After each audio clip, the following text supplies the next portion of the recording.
Mari kita meneruskan pelajaran kita di dalam Injil Yohanes. Ini pasal 21 ayat 18 dan 19.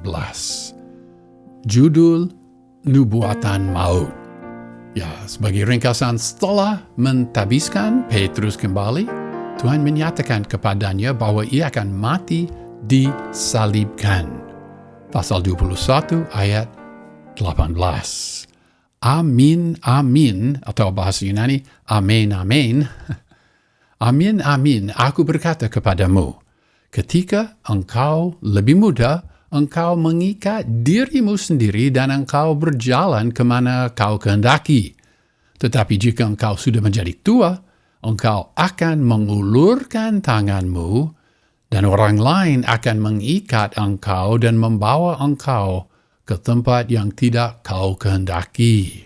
Pada bagian pertama ayat ini, 3 kata kerja Yunani diterjemahkan mengikat, berjalan, dan kehendaki semuanya memakai tense imperfect dalam bahasa Yunani. Dan dengan memakai tense imperfect itu, kata kerja ini dapat diterjemahkan seperti kamu dahulu lagi mengikat, kamu dahulu lagi berjalan, kamu dahulu lagi menghendaki. Tense imperfect di sini memberi kesan ada tindakan yang masa lalu yang berkelanjutan atau berulang kali pada masa lalu.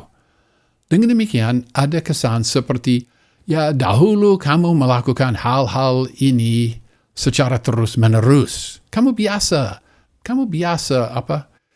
mengikat, kamu biasa berjalan, kamu biasa menghendaki ini dan itu.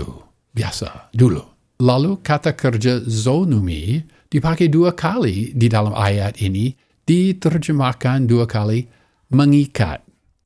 Pada waktu mereka mengenakan pakaian masa itu, di budaya itu, mereka mengikat pakaian itu dengan ikat pinggang. Tetapi kata kerja yang sama, zonumi, juga dipakai dalam ayat ini dengan arti mengikat, mengikat dengan tali. Bisa juga pedang diikat untuk pergi berperang. Dalam Yohanes pasal 13 ayat 36, Tuhan Yesus menanggapi pertanyaan Petrus dengan berkata, "Ke tempat aku pergi, engkau tidak dapat mengikuti aku sekarang, tetapi kelak engkau akan mengikuti aku." Itulah nubuatan pertama mengenai kematian Petrus. Masih samar-samar di dalam ayat itu, di dalam Yohanes pasal 13. Nubuatan mengenai kematian Petrus, samar-samar. Tetapi firman ini adalah nubuatan yang kedua mengenai kematian Petrus. Nubuatan ini lebih jelas. Nanti Petrus menjadi tua dan dia akan mengulurkan tangannya. Mengulurkan tangannya bukan mengulurkan seperti ini, tetapi mengulurkan seperti ini. Beberapa bapak gereja menjelaskan bahwa ungkapan ini merujuk pada penyaliban. Bahkan di luar lingkungan Kristen, ada penulis Yunani yang memakai kata kerja yang sama dan menulis kata kerja yang sama dalam bahasa Yunani. Kamu telah meregangkan atau mengulurkan dirimu seperti orang yang disalibkan. Demikian juga ungkapan orang lain akan mengikat engkau merujuk pada kebiasaan bahwa kayu salib yang horizontal diikat pada dia yang akan disalibkan, dan orang itu harus memikul kayu itu pada tempat penyaliban. Ungkapan "dan membawa engkau ke tempat yang tidak kau kehendaki" menceritakan bahwa setelah diikat pada kayu horizontal itu, Petrus akan dibawa ke tempat penyaliban. Mengenai kematian Petrus, selain apa yang dicatat di dalam Perjanjian Baru seperti ini, di luar Perjanjian Baru, tidak ada catatan sejarah mengenai kematian rasul-rasul Tuhan yang ditulis pada masa mereka. Jadi selain dari apa yang dicatat dalam Perjanjian Baru, perincian riwayat rasul-rasul itu kurang pasti. Namun demikian, banyak sejarawan menerima pernyataan yang ditulis ratusan tahun kemudian bahwa Petrus mati syahid di Roma, disalibkan pada kira-kira tahun 64 Masehi pada masa kekaisaran Nero. Petrus tidak memahami bahwa jalan yang ditetapkan bagi Tuhan Yesus akan mengarah pada penghinaan dan kematian. Misalnya, dalam Matius pasal 16 ayat 21, Tuhan menjelaskan kepada murid-muridnya bahwa dia akan dibunuh di Yerusalem.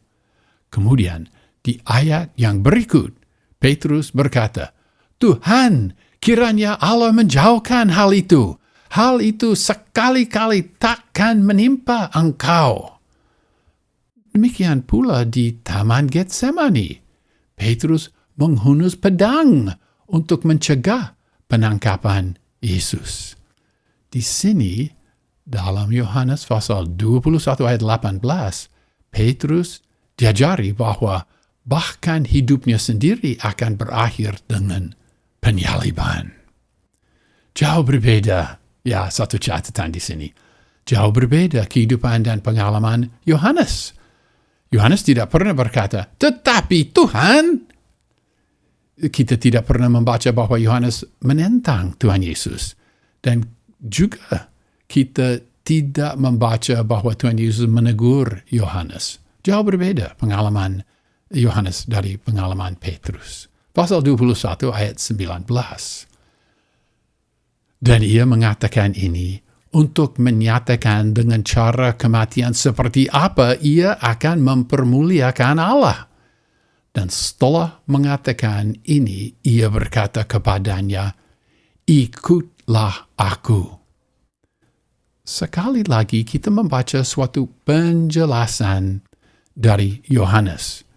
Di sini seolah-olah Yohanes berkata kepada kita, ayat 18 merupakan nubuatan bahwa Petrus akan disalibkan.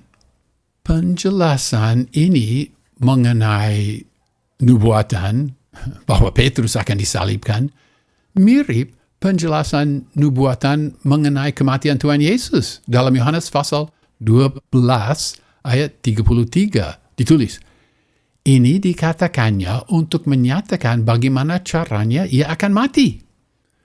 Dan juga Yohanes pasal 18 ayat 32, "Demikian hendaknya supaya genaplah firman Yesus yang dikatakannya untuk menyatakan bagaimana caranya ia akan mati." Kematian Petrus akan mempermuliakan Allah.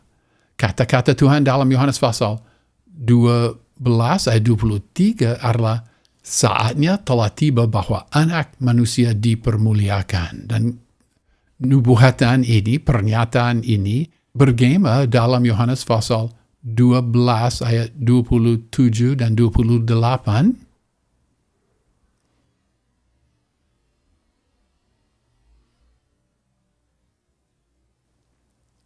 Dan Yohanes pasal 13 ayat 31 dan 32.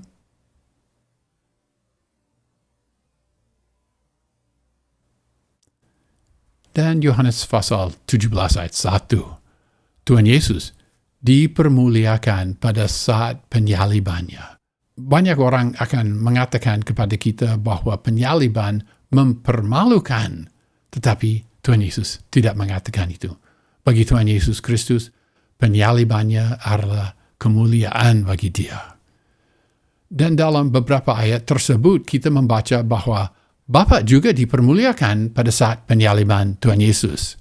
Sekarang, di sini kita membaca bahwa kematian Petrus nanti akan mempermuliakan Allah. Tuhan berkata kepada Petrus, "Ikutlah aku." Setelah berkata, "Kamu akan mati disalibkan," setelah itu, Tuhan berkata kepada Petrus, "Ikutlah aku." Dari satu segi, perintah untuk mengikuti dia adalah kelanjutan dari panggilan yang diberikan untuk pertama kali dalam Yohanes pasal 1 ayat 43. Ingatlah, ditulis, keesokan harinya Yesus memutuskan untuk berangkat ke Galilea. Ia bertemu Filipus dan berkata kepadanya, ikutlah aku. Ikutlah aku. Ya, tetapi dalam konteks awal itu, mengikuti Yesus cukup sederhana.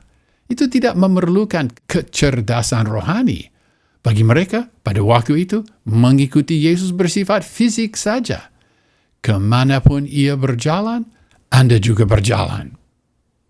Tetapi sekarang, di akhir Injil ini, ketika kenaikannya semakin dekat, mengikutinya memerlukan kecerdasan dan hikmat. Kita tidak hanya berjalan di belakangnya. Apa kehendak Tuhan di sini dan sekarang ketika saya menghadapi keputusan ini? Ikutlah Yesus, tetapi bagaimana? Apa kehendak Tuhan di sini dan sekarang ketika saya membentuk tanggapan saya kepada orang ini? Saya mau mengikuti Yesus, tetapi sekarang perlu hikmat untuk mengikuti Yesus. Ya, demikian kenyataan. Perintah ini menantang Petrus dan sekarang juga menantang kita untuk mengikuti kehendak Tuhan Yesus meskipun kita tahu bahwa mungkin ada penderitaan di masa depan kita. Tentu saja dalam kasus Petrus, dia sekarang tahu bahwa hidupnya akan berakhir dengan kematian yang mengerikan. Ya, tetapi ingat, perintah ini menantang kita semua untuk tidak goyah, tetapi untuk menaati Tuhan Yesus yang telah bangkit, bahkan dalam keadaan yang paling sulit sekalipun. Ya, pasal 21 ayat 18 dan 19 ringkasan. Setelah mentabiskan Petrus kembali, Tuhan menyatakan kepadanya bahwa ia akan mati disalibkan.